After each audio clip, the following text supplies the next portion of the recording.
La campagne Merck lancée dans notre pays, c'est un honneur que Merck nous fait en venant chez nous et c'est une confiance qu'ils ont placée en notre fondation pour venir nous aider à aider celles qu'on appelle stériles et à leur donner un sourire et les aider à réaliser des activités génératrices de revenus pour pouvoir survenir à leurs besoins, les autonomiser pour qu'elles puissent être à l'aise dans la société comme toute autre femme. Je nourrissais déjà ce projet en moi et c'est devenu une réalité.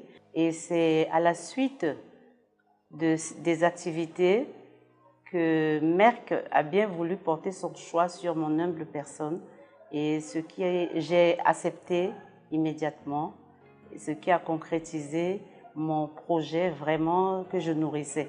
Vous savez qu'en Afrique, quand on n'a pas d'enfants, on est rejeté déjà par la communauté et on est vraiment isolé.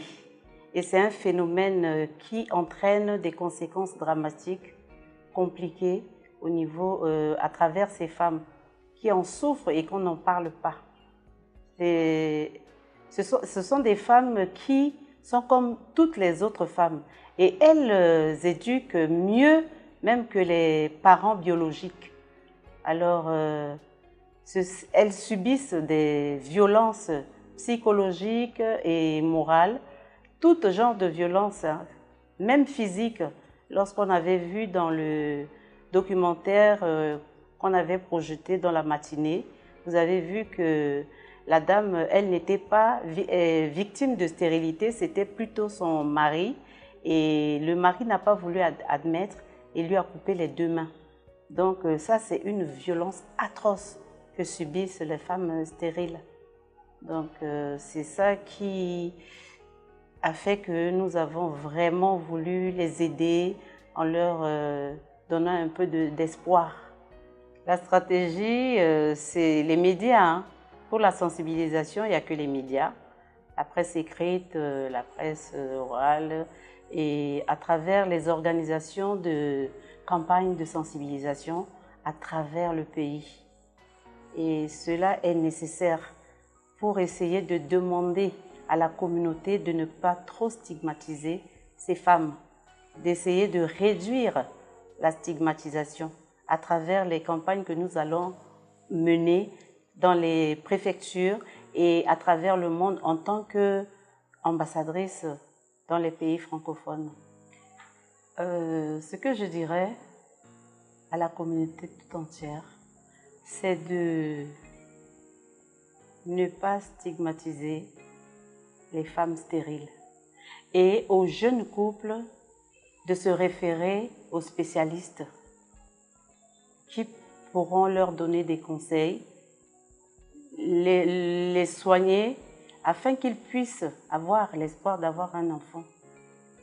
Ce qu'il faut faire, c'est d'aller vers les spécialistes, surtout les jeunes couples. Il ne faut pas attendre de vieillir pour pouvoir penser à cela.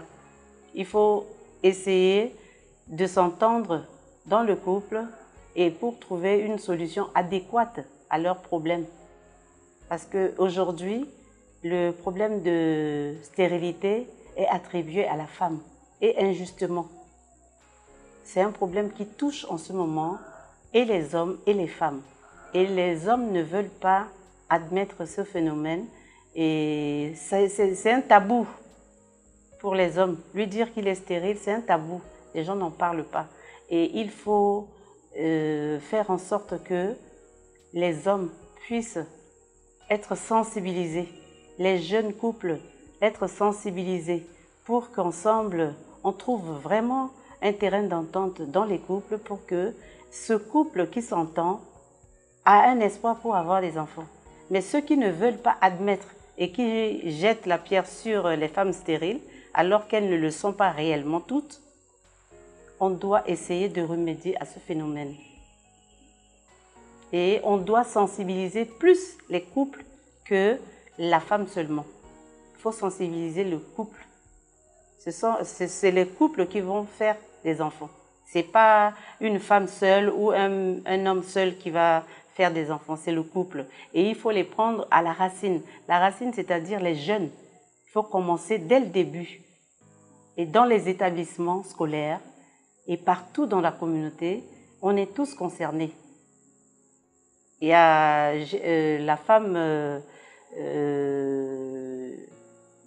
l'ivoirienne, dont on a vu le documentaire tout à l'heure.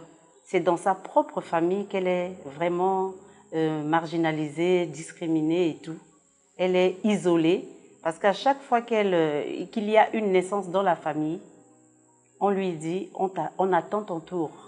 Ce sont nos propres familles même qui sont à l'origine des fois de nos stigmatisations. Et la communauté vient ensuite.